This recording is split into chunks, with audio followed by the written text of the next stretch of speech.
You see, happiness is one of those peculiar things that cannot be pursued directly because the very act of pursuit implies that you don't have it. It's like trying to chase your own shadow or hold water in a clenched fist. The tighter you grip, the faster it slips away. Most people think happiness is something to be earned, achieved, or deserved, as though it was some sort of cosmic prize handed out for good behavior.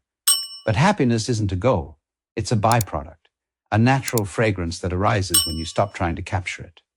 The harder you chase it, the more it eludes you, because your chasing is built upon dissatisfaction. The very thought, I must be happy, carries within it the seed of unhappiness, for it assumes that you are not. It's like standing in the middle of the ocean and crying for water. You see, the paradox is that the moment you stop looking for happiness, when you simply relax into this moment, it begins to bloom on its own. It's already here, woven into the ordinary. Rhythms of existence, the breath, the hum of the world, the play of light and shadow. But our minds, always striving, always wanting, are too busy searching elsewhere. We're like someone listening so hard for the music of life that we miss the melody entirely. The point is not to try to be happy, but to understand that happiness is what remains when the trying stops. It's what happens when you surrender your grasp, when you stop holding life so tightly and allow it to flow through your open hands. Only then do you realize it was never hiding. It was you who was chasing the wrong thing, running in circles around what was always still. Happiness, you see, is not something that you manufacture through effort or discipline. It's something that happens of its own accord when you stop insisting that life give you what you want. It's like laughter. You can't force yourself to laugh genuinely. It bursts out naturally when something truly amuses you. The same is true with joy. It flowers in tech. Those moments when you are completely immersed in what's happening, when the separation between you and the world dissolves, when you're not standing outside of life trying to manipulate it, but simply allowing yourself to be carried by its rhythm. The trouble is that most people approach happiness as if it were a possession, something to be won, achieved, or kept. And so they live in constant tension, measuring each moment by whether it brings them closer or further away from that imagined prize. But joy, real joy, has nothing to do with achieving. It's the fragrance that arises when the mind stops clinging.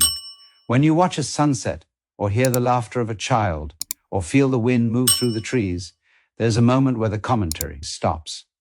And for just a second, you're not demanding anything from existence. In that silence, happiness appears. Not because you summoned it, but because you stopped interfering with it. Life has its own music, and joy is the natural resonance of a ind that's listening rather than conducting. It's the effortless harmony that comes when you are not the doer, but the witness. When you stop saying, I must be happy, and simply realize that you are. The irony is, the less you need happiness, the more it seems to find you, because joy doesn't respond to command. It responds to presence. You see, one of the great jokes life plays on us is that the very thing trying so hard to control happiness, the ego, is the same thing standing in its way. The ego believes it can engineer joy, that if it collects enough achievements, possessions, or approval, it will finally earn the right to smile and say, now I'm happy. But that's like trying to buy sunlight with money. The transaction doesn't make sense. Happiness isn't a product of control, it's a state of harmony. And control is the very opposite of harmony. The more you try to dominate life, the more rigid and artificial it becomes. You can't command the wind to blow or the heart to love. They happen naturally when you stop interfering. The ego says, if I can just get this job, this car, this partner, this recognition, then I'll be fulfilled, but it never ends. Because each achievement only feeds the illusion that you are in charge of happiness, that it's something to be earned rather than something to be uncovered.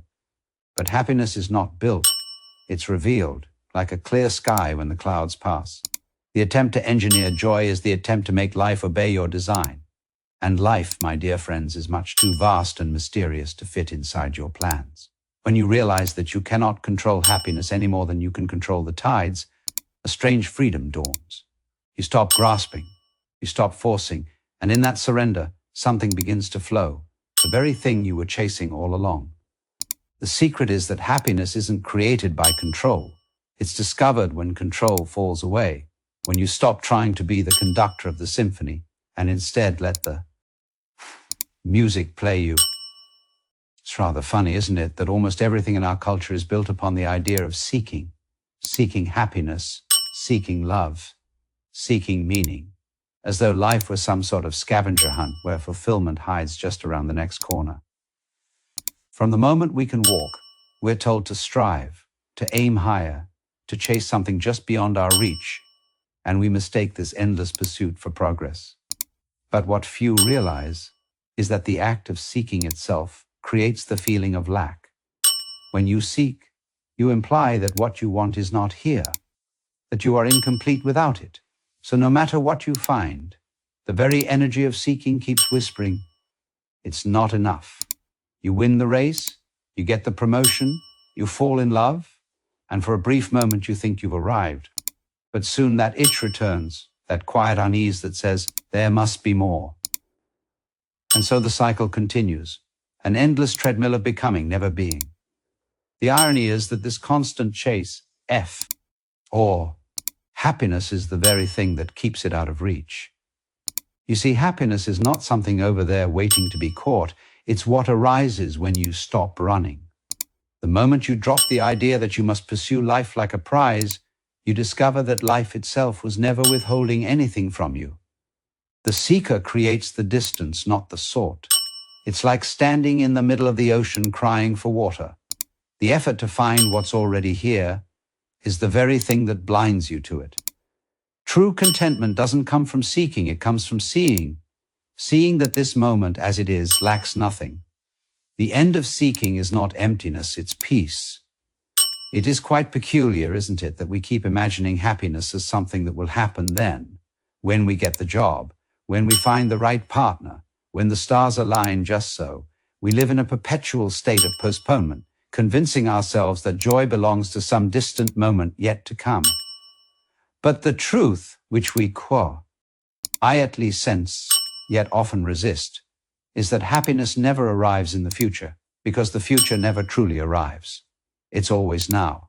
And yet our minds, restless and addicted to becoming, keep darting ahead like a dog chasing its own tail. You see, when you say, I'll be happy when, you've already stepped out of the only place happiness can ever exist, the present moment. The mind builds castles of fantasy in the clouds of time, always pointing somewhere else, anywhere but here, and in doing so it blinds you to the miracle of being alive right now. It's a tragic joke, really. We run tirelessly toward the horizon, not realizing that the horizon moves with us. And the more we chase it, the more we affirm that it's not here. That's the subtle cruelty of time thinking. It dangles happiness before you like a carrot before a donkey, and the moment you reach for it, it shifts just out of grasp. Happiness isn't waiting for you at the end of effort. It's what arises when you stop effort altogether. When you stop insisting that the present must become something else, you begin to see that life is not unfolding toward fulfillment. It is fulfillment. The flower doesn't bloom to become beautiful someday. Its beauty is now. Yet human beings, clever as we are, have been hypnotized into believing that life begins later. We're always preparing, improving, planning, chasing, and so we never arrive. The real secret is that there is nowhere to arrive, because you were never meant to get to life. You were meant to be in it. And when you finally drop the exhausting fantasy of then, when you stop bargaining with tomorrow for the joy that belongs to today, something extraordinary happens. Time collapses, thought quiets, and you find yourself resting in the only reality that ever was, this timeless now, where happiness was quietly waiting all along. The mind is a clever little trickster, always whispering, just one more thing and then you'll be happy. It dangles promises before you, like shiny ornaments, the new car, the perfect relationship, the dream job, the next spiritual insight. and you chase them as though each one holds the key to peace. But what you don't notice is that the moment you grasp it, the satisfaction flickers for a second and vanishes like smoke. The game resets, the mind conjures a new condition, a new if only, and once again, you're running after a mirage in the desert. That's the ego's trick. It survives by keeping you moving, by keeping you believing that happiness is always somewhere else. You see, the ego cannot exist in contentment because contentment is the death of striving, and striving is the ego's heartbeat. It must always have something to chase, something to fix, something to become. So it creates a story that you are incomplete, unfulfilled, and that one day, when the stars align and you finally become what you should be, then you will deserve to rest. But that day never comes, because the moment you get there, the me, ND quietly shifts the goalposts. You climb one mountain, and it points to another. You reach the top, and it says, but now look beyond. It's like a cosmic treadmill, motion without arrival. And the tragedy is that most people never question the game. They mistake the chase for life itself. Yet if you look closely, you'll see that happiness was never hiding behind the next accomplishment. It was obscured by the belief that you needed something more to begin with. The mind keeps you busy collecting toys, titles, or even spiritual experiences. Because the moment you stop running, you might notice that there was never a you chasing at all. Only awareness, endlessly present, watching this grand performance. The ego, frightened of its own illusion, keeps shouting, "Don't stop now, keep going." But the real awakening comes when you laugh and step off the treadmill, realizing the joke. There was nothing to gain, nothing to reach. You were never incomplete, you were simply dreaming, becoming what you already are. The still, silent witness that was never playing the game in the first place. You see, the great paradox of peace is that it doesn't arrive when you finally arrange the world the way you want it. It appears when you stop trying to arrange it at all. The moment you stop chasing after the ideal version of life, the perfect job, the perfect partner, the perfect self, something remarkable happens. A quiet acceptance seeps in, and you begin to see that everything was already perfect in its imperfection. The whole madness of modern life is built upon the illusion that happiness is a prize you must earn, that peace is something to be conquered, that the present moment is merely a stepping stone to a better one. But what if the moment you're in, with all its flaws, chaos, and unpredictability, is already complete? Acceptance is not resignation. It is the profound recognition that the river of life flows on its own, and that your attempts to push or pull it, re the very cause of your suffering. When you finally stop demanding that the world meet your expectations, you start noticing its beauty exactly as it is. The trees don't strive to be taller than their neighbor. The ocean doesn't struggle to be calm, and yet we, with our great cleverness, try to control every breath of existence, believing that peace will come once we've subdued reality. But true peace, my dear friend, is not found in domination. It's found in surrender. When you accept what is, you dissolve the boundary between yourself and life. You no longer stand apart, judging, labeling, resisting. You become one with the unfolding, and in that unity, there is no more fight, no more longing, only presence. It's funny, isn't it? The moment you stop insisting that life should be different, it suddenly feels lighter, freer, more alive. The anxiety of what's next fades, because you're no longer trying to manipulate existence into your idea of happiness. You simply allow it, the laughter, the tears, the uncertainty, the silence. And in that allowing, you find what you were searching for all along. You realize that acceptance was never passive. It was the most powerful act of love you could ever offer to this moment and to yourself. You see, happiness is not something you manufacture. It's something that happens when you stop interfering with the rhythm of life. Just as you don't have to think about breathing or force yourself to laugh, joy arises naturally when you let go of control. The trouble begins the moment we start believing that life is some sort of machine we must operate, that if we just pull the right levers, think the right thoughts, or work hard enough, we can make it do what we want. But life isn't mechanical. It's organic, spontaneous, flowing, and the more you try to control it, the more you disrupt its natural harmony. Imagine trying to force your own heartbeat to a rhythm you think sounds better. You'd only exhaust yourself, and in the process, forget that it was beating perfectly on its own all along. In the same way, when you try to control happiness, to plan it, schedule it, or achieve it, you chase away the very spontaneity from which happiness is born. Happiness is like the breeze. If you open your hand, it passes through gently. But if you try to grasp it, it slips through your fingers. The real art of living is learning to trust that flow, to realize that you are not separate from the movement of life, but part of it. Like a wave is part of the ocean. When you let go of the desperate need to manage your destiny, you start to notice how effortlessly things align. The laughter returns without reason. The heart feels lighter. The air tastes sweeter. And suddenly you realize that nothing external has changed. Only your resistance has dissolved. This is the essence of natural being. Life moving through you, not you trying to move life. And when you stop fighting the current, when you allow yourself to float instead of swim, you discover the peace that was hidden beneath all your effort, the joy that requires no justification, the happiness that was always here, quietly waiting beneath the noise of your control. The great cosmic joke, you see, is that the very act of searching for happiness keeps you from ever finding it, because the one who is searching is the illusion itself. The searcher, this constant sense of me, trying to become something, is like a dog chasing its own tail, endlessly spinning, convinced that joy lies just beyond the next turn. The harder you chase, the further you seem to get from it, because the pursuit assumes separation, that happiness is somewhere out there, waiting to be caught. Yet the truth is rather simple. Though the mind resists it fiercely, there never was a separate you needed to find anything. The very energy that animates your search is the same energy that is happiness itself.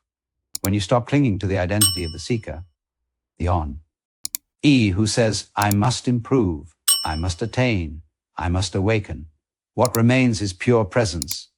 And in that presence, joy simply shines by itself. Like the sun obscured by clouds, the clouds were never fighting the sun, they were merely passing by. The moment you stop identifying with them, the light is revealed. But the ego, clever as it is, keeps whispering, you're almost there, just meditate a little longer, just fix one more flaw, just achieve one more thing. It creates an endless ladder to climb, and at every step promises a paradise that never comes, because the ladder itself is the dream. When the searcher dissolves, when you no longer believe there is someone standing apart from life trying to make it better, a deep stillness arises. And in that stillness, everything feels enough. The air, the sound of rain, the beating of your heart. You realize happiness was never a destination. It was the awareness that was seeing, breathing, being all along. You were not a traveler, see. King, a treasure. You were the treasure forgetting itself in the act of searching. When the searcher falls silent, the search ends not because something was found, but because you finally see there was never anything missing to begin with. Life, you see, isn't some straight path leading toward a finish line labeled happiness. That's the trick the mind plays, imagining that there's somewhere to get to, something to win, some final enlightenment or perfect state of peace waiting at the end of all this effort. But life is not a pilgrimage, it's a dance. And the purpose of a dance isn't to arrive at the last step, it's to enjoy every movement as it unfolds. The universe is like a great symphony, and you are one of its notes, vibrating in harmony for a brief, miraculous moment. Yet when we forget that, we start treating existence like a problem to solve or a race to win. We say, once I have this, once I become that, once I've done enough, then I'll be happy. But that's like a dancer, rushing to the end of the song, missing the music that's happening right now. Happiness, in its truest form, isn't something you acquire. It's the very rhythm of life itself, the play of energy that laughs through every moment, even the difficult ones. It's life playing hide and seek with itself, pretending to be lost, pretending to be searching just for the joy of rediscovering itself again. When you see this, you realize that your moments of joy and sadness, your triumphs and failures, are not opposites but movements of the same dance, a cosmic improvisation with no wrong steps. The mind wants to control the tempo, to choreograph the mystery, but the soul knows it's all already perfect as it is. So instead of striving to find happiness somewhere in the future, you relax into the dance that's already happening under your feet, in your breath, in your heartbeat. You stop demanding that life makes sense, and you start listening to its rhythm, sometimes gentle, sometimes wild, but always alive. And in that surrender, in that willingness to move without a destination, you discover the great secret. You were never meant to chase happiness, because you are the dance itself. The music, the movement, and the silence between each note, all playing together in the eternal moment of now.